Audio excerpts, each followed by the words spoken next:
স্বামী বিবেকানন্দ বললেন, হরি বল, গীতা পড়া অপেক্ষা ফুটবল খেলা সেও। এখন কথাটা কেন বললেন জানতে হবে তো আগে। কথাটা কি ভুল বলেছেন? মোটেও ভুল নয়। বলছেন সিংহীর দুধ রাখতে গেলে যেমন স্বর্ণ পাত্র দরকার, না হলে পাত্রটাই ফেটে যাবে। তো গীতা এত বড় একটা দামি সাবজেক্ট, এত বড় একটা গ্রন্থ, ভাগবত গীতা গ্রন্থ সর্বশাস্ত্র সার, সমস্ত শাস্ত্রের সারবস্তু হচ্ছে গীতা। যোগী তাই জানে, যোগী তাই জানে। তাহলে সেই গীতাকে ধরার আগে, পড়ার আগে আপনাকে ফুটবল খেলে, যোগ ব্যায়াম প্রাণায়াম শরীর চর্চা করে, আপনার শরীর গঠন করে, মন তৈরি করে তবে আপনি গীতাতে হাত দিন। তার আগে গীতার মধ্যে আপনি হাত দেওয়ার অধিকার নেই। মানুষ মারা গেলে অন্য কোনো গ্রন্থ দেয় না, সেই মরা মানুষের বুকের উপরে গীতা দিতে হয়। এখন দিতে তো হয়, কেন দিতে হয় আমাদের জানতে হবে তো।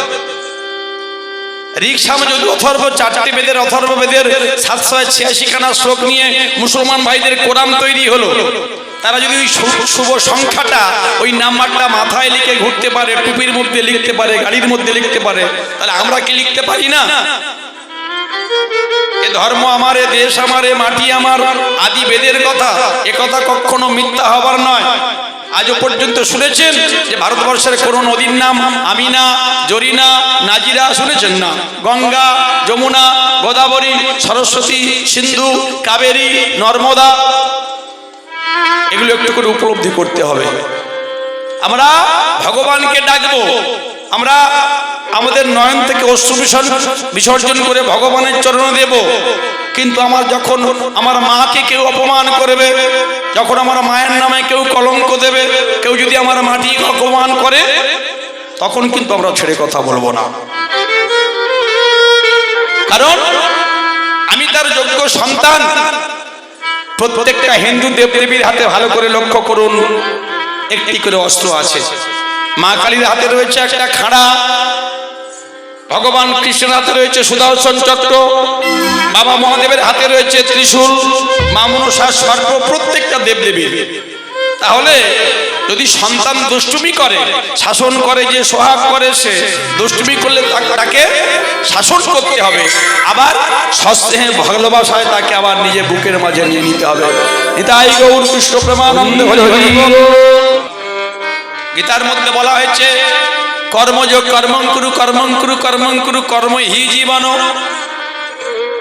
কবিগুরু রবীন্দ্রনাথ ঠাকুর বললেন work work work work life, কর্মময় জীবন। আচ্ছা বলুন তো মায়েরা, কর্ম আগে না ধর্ম আগে? হ্যাঁ, ইনি বলছেন কর্ম আগে, আপনারা কি বলছেন? এই মায়েরা বলছে ধর্ম আগে। তাহলে কথাটা জানতে হবে, কর্ম আগে না ধর্ম আগে? রাস্তা দিয়ে একজন মানুষ চলে যাচ্ছে, আপনি গিয়ে তার পিছন থেকে একটা চাঁটি লাগিয়ে দিলেন, তাহলে কাজ করার নাম কর্ম, ওটা কর্ম হলো। আবার রাস্তা দিয়ে একজন বৈষ্ণব যাচ্ছেন, আপনি তাকে তার চরণে গিয়ে দণ্ডবোধ প্রণাম করলেন, ওটাও একটা কর্ম হলো। দুটো কর্মের তফাৎ কোথায়? একটা সৎকর্ম আর একটা অসৎকর্ম। আমাদের মতো লোভী গুরু কামি চালা, তারা ঠেলতে ঠেলতে যায় রে বেলা। গুরুদেব দেয় কানে ফিস ফিস, আর বছরের শেষে মালটা বাড়িতে পৌঁছে দিস। এ গুরুদেব নয়। কেমন গুরুদেব দেখুন।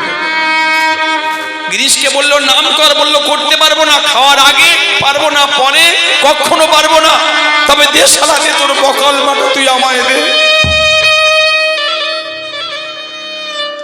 ক্যান্সার মারণ ব্যাধিটা নিজের গলায় নিল। শেষ সজ্জায় বলেছিল, ওরে নরেন, আমাকে একটু তেলাপিয়া মাছের ঝোল খাওয়াতে পারিস? সিদ্ধান্তগুলো একটু আপনারা খুব গভীর মনোনিবেশ করবেন। ঠাকুরের জন্য সেদিন তেলাপিয়া মাছের ঝোল করে আনা হয়েছিল। এখন যদি আপনি তুলনা করে বলেন ঠাকুর রামকৃষ্ণ পরমহংসদেব তেলাপিয়া মাছের ঝোল খাচ্ছেন, তাহলে আমরা খাবো, তা অসুবিধা কোথায়? কোনো অসুবিধা নেই। সিদ্ধান্তগুলো আস্বাদন করুন। সেই ঠাকুর রামকৃষ্ণ পরমহংসদেব গঙ্গার তীরে মলত্যাগ করছেন, একটা শশা ভেসে যাচ্ছে। মলত্যাগ করতে করতে উঠে গেছেন, গিয়ে শশাটা গঙ্গার জলে ভালো করে ধৌত করেছেন। আর গঙ্গার জলে ভালো করে ধৌত করে মন্দিরে গিয়ে মা ভবতারিণীর কাছে বলছে, মা মারে তুই তো জানিস আমি তোর পাগল ছেলে, তুই তো জানিস আমি তোর পাগল ছেলে, তোকে কিনে খাওয়ানোর মতো আমার পয়সা নেই, তোকে কিনে দেওয়ার মতো আমার এমন সামর্থ্য নেই, একটু খানা মা খা। ও তুই খাবি না বলছিস, আমি আগে খাবো। ঠাকুর নিজে এক কামড় খেলেন, খেয়ে মায়ের মুখের সামনে ধরেছে প্রস্তরময় বিগ্রহ, বিগ্রহ ভেদ করে সঙ্গে সঙ্গে মৃন্ময়ী মাটির মূর্তির ভিতর থেকে চিন্ময়ী জগৎ জননী আমার মা কালী কাত্যায়নী মা ভবতারিণী এসে দাঁড়িয়েছেন। দে আমার বদনে দে। একবার সন্তান খায়, একবার মা খায়। কি বিশুদ্ধ কৃষ্ণ প্রেম, কি বিশুদ্ধ ভালোবাসা।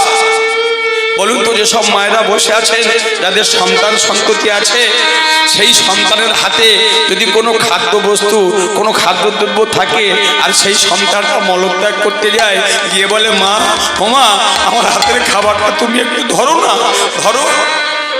কোনো মা কি তখন সেই সন্তানকে অসুচি ভাবে? কোনো মা কি ভাবে সেই সন্তান এখন অপবিত্র?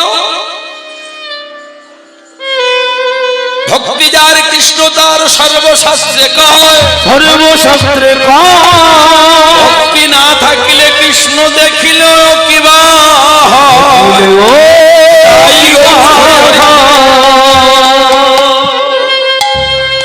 সর্বদা স্মরণ আর মনন সবসময় ভগবানের নাম করতে হবে। হাতে করো কাম, মুখে বলো নাম।